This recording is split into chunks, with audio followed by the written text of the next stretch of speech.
This is Lisa from Mobile Tech Review, and this is a Dell business laptop that doesn't look like a business laptop. I mean, I think I'm in love. This thing is so good looking. It's so light. Of course, we have the fancy carbon fiber lid option here. Makes it look even better, at least in my eyes. I love carbon fiber.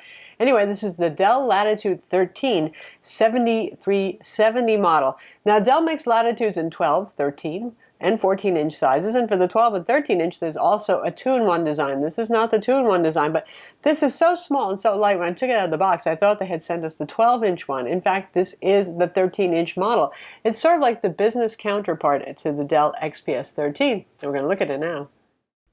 The 7000 series is the highest end among the Latitudes. Despite that, you're just going to get Intel Core M3, M5, and M7 CPUs in here. So if you're looking for a Core i5, this isn't the laptop for you. 8 gigs of RAM, DDR3 all day, all night. That's all you have in terms of options. This is really the business counterpart to the XPS 13. It adds security features like an optional fingerprint scanner, smart card reader, encryption features, and mil-spec 810G rating for sand, dust, vibration, and extreme temperatures as well. Another thing business users often want is WLAN or LTE 4G, in this case with the Dash A. Fast LTE is available on Verizon and AT&T, so that's pretty handy if you don't want to use your phone as a hotspot or if your employer is paying for the SIM card line in your laptop. Oh, it's not cheap either. Business laptops do tend to be expensive, but $1,300 to $1,800, those are the options that you have when you go to Dell.com. Of course, you can configure it with even better stuff. Like we have the QHD Plus display, the carbon fiber lid, a 256 gig PCIe SSD, and ours costs $2,100. It's a lot of money, so let's hope your company is paying. This is a word of warning. You're looking at this beautiful carbon fiber lid. I mean, this is pretty distinctive stuff, yet it's understated enough that it doesn't say bling bling, look at me.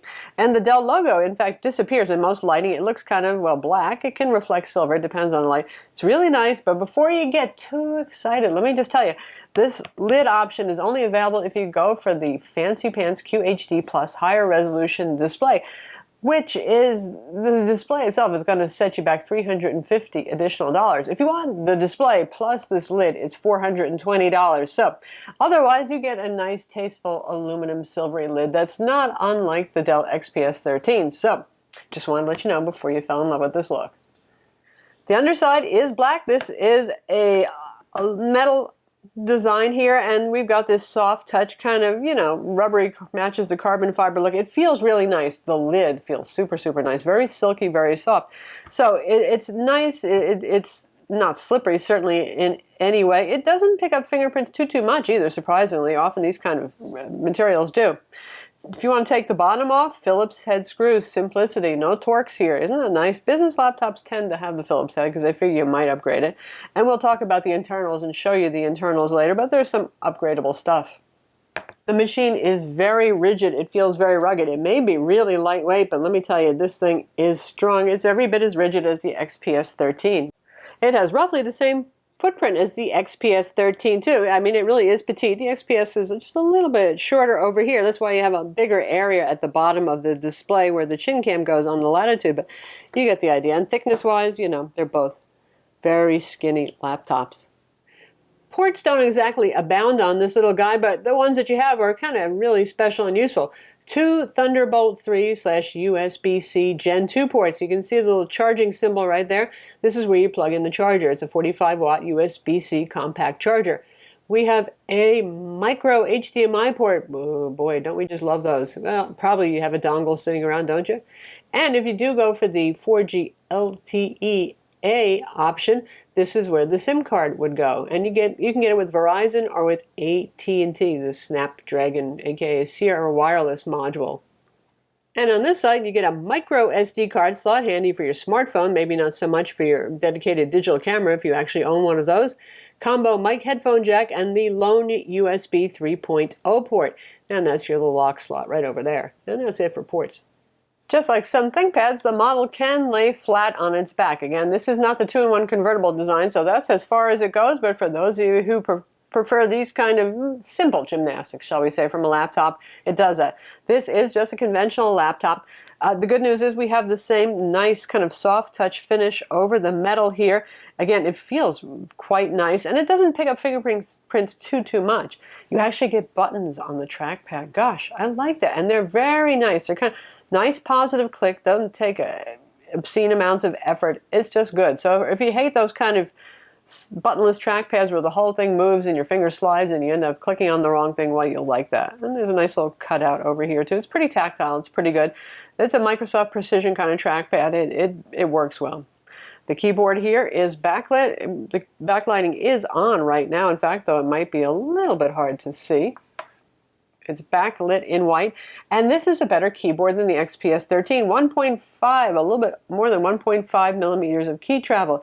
It just feels wonderful. It feels tactile. And in general, Dell makes good keyboards, but with the XPS line, I found the key travel a little harsh and abrupt.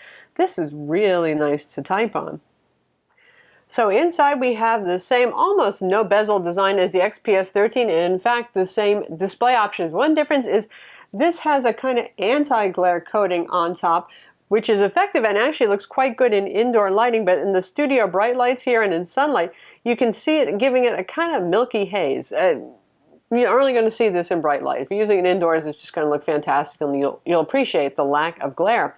We do have the QHD Plus. This is a 3200 by 1800 touchscreen display. And just like the XPS 13, you also have a 1920 by 1080 non-touch display option on this. Your choice of which you want, but this QHD Plus display may be lovely looking, but it does add a lot to the price, $350, like I said. And given the fact that this is already a fairly expensive proposition, I think a lot of you may go for the 1080p display. And, you know, that's perfectly fine pixel density for something that's 13.3 inches. We're not talking a big screen here. And just to show you the difference in reflectivity here, this is the Dell XPS 13 with the same QHD Plus display. Look how much more glare there is and reflection going on compared to the same on the Latitude. So, you know, I'll take it looks a little bit milky and super bright light versus having that much glare to deal with. You know, you can look in the XPS 13's display and clean your teeth easily. You can't really do that with the Latitude. Note that just like the XPS 13, the penalty you pay for this near bezel-less display is, well, a pretty good-sized bezel at the bottom, and there's the chin cam. So you'll have the least flattering possible view of yourself when you're using the 720p webcam for video chatting. Back to the display itself. For our QHD Plus display, color gamut is very good. We have complete sRGB coverage, 80% of Adobe RGB. Gamma is off. Calibration, in fact, is off on this display. Really, really off. So I suggest that you get and use a colorimeter if you can, if color accuracy matters to you, because everything was too greenish, brightish looking, basically, and calibration really helps that.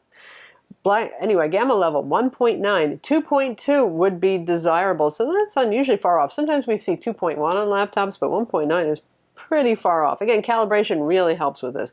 The black level is good at 0.35 at maximum brightness. We couldn't get an accurate measurement of brightness. The same thing happened with the XPS 13 because Dell has some firmware level brightness and contrast management. It looks at whatever is being displayed and it adjusts the display. So even if you turn off all display power saving settings, the thing still does it.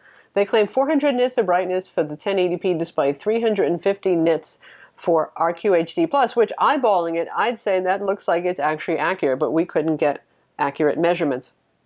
The white point on this is 7100 degrees Kelvin, and that's pretty typical of laptops. So 65 to 6600 degrees would be desirable, but again, calibration can fix that. And just to show you the difference with calibration on versus off, right now we're running it with calibration on, and we're going to turn it off. Oof.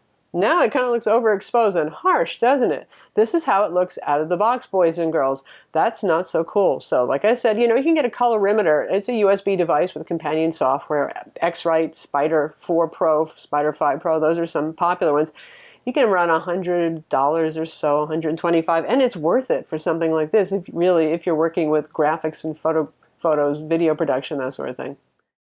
Typical of business laptops, they actually expect your IT department might open it up. So those black labels there, I didn't have to do those. Dell did. They show you where the SSD is, for example, where the WWAN card, your LTE card would go. I highlighted in red where the battery is and where the Wi-Fi card is. RAM is soldered on board here. And obviously, if you remove that bottom cover, that's how you have access to the battery if you need to replace it in the future. Well, in terms of performance, this is Intel Core M all day, all long. You can get M3, M5, M7 CPUs. So it's not the sharpest knife in the drawer, but it's pretty usable for everyday productivity work. And the benchmark scores, you know, they actually may look a little better than what happens in real life, because with the Core M CPU, it has a very aggressive turbo boost. You might be running at 1.1 gigahertz, but it can turbo boost to, say, 2.1. So for short bursts, like benchmark tests, it'll often do very well. But when you're doing sustained loads, like, say, well, you're playing Civ 5, or you're doing video renders where the CPU really needs to be running at max speed for a long period of time, that's when you'll notice that this is not as fast as a Core i5 or Core i7 CPU.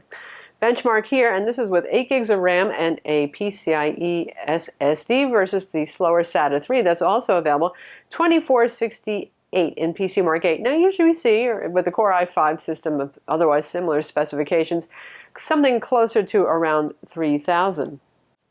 Geekbench 3, 2535 for the single core, 5100 for the multi-core, and this is the 64-bit test. And again, we have the Core M5. So we have the middle of the pack CPU here. Actually, they offer two Core M5s. This is the slightly faster one. With a Core i5, you'd see a multi-core score approaching 7,000 or so. Single cores are usually around 3,000. The SSD did pretty well on reads and okay on writes, which has been typical so far of the manufacturer OEM PCIe SSDs. Those speeds are perfectly acceptable, and it's nice that it's easy enough to open this up for upgrades if you want to. And for W prime, it computed pi in a mediocre 28.2 seconds. For a Core i7, you'd see about 16 seconds. For a Core i5, you usually see about 19 seconds. This is 28.2, so you get the idea. Again, it's fine for productivity. MS Office, it works fine for occasional Photoshop editing, that sort of thing. Recreational video editing, I wouldn't want to use this professionally because time is of the essence there. Even light software development and coding, it's fine. If you're doing iPhone apps, this is fine. If you're coding bigger programs and doing compiles, you'll want something faster. Now, here's something I find a little bit mind-boggling, but hey, whatever. It's available with a 4-cell 34-watt-hour battery. That is not a huge capacity battery. You could say, well, the Core M isn't as demanding, but so far Core M machines just really haven't been all that for battery life, probably because they're spending a lot of time in turbo boost mode and running at higher wattages. Anyway, the mind-boggling part is that for $14 extra, you can get it with a 43-watt-hour battery. Why that's not standard, I don't know, for $14, right? And the 43-watt-hour is getting up there to kind of normal territory for a 13-inch Ultrabook. And maybe it's because they wanted to clock in at 2.48 pounds, and that would have tipped the scale over. And marketing said, no, we got to be skinnier and lighter. Anyway, it'll be just as skinny either way. It's just a little slight difference in weight. That 45-watt charger right there is standard. It plugs into the USB-C/Thunderbolt 3 port towards the back, like I said. And a battery life now, obviously we have the bigger battery here. It's been close to 6 hours on a charge and sometimes running a little bit less. And that's with brightness set at 50% and Wi-Fi on and active in a mix of productivity tests, which means MS Office, email, social networking, editing a couple of images in Photoshop, and streaming an hour on Netflix. If you do heavier duty tasks with it, you'll get shorter battery life. If you're just sitting there reading an ebook, well, it'll probably last you longer. Likewise, if you drop the screen brightness down. It is a really bright screen, and it doesn't get that dim at the darkest brightness setting, so you may be able to run it actually pretty low. Lastly, this has Intel 8260 dual-band Wi-Fi 802.11 AC 2x2 antenna with Bluetooth.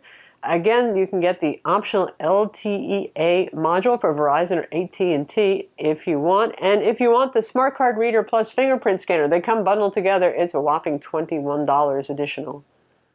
So there it is, the Dell Latitude 13, the 7370 model. This is one heck of a good-looking business laptop. I mean, I think most anybody would say, wow, it's so thin, it's so light, it's lighter than the XPS 13 even, and it has that usual very small footprint thanks to the infinity near bezel-less display.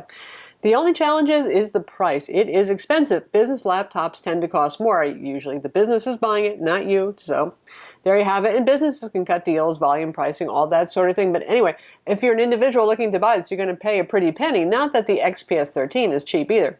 The drawback, of course, would be that this is an Intel Core M, and that is the only way you can get the 13-inch size of this. So the XPS 13 still has more horsepower inside. I'm Lisa from Mobile Tech Review. Be sure to visit our website for the full written review and subscribe to our YouTube channel for more cool tech videos.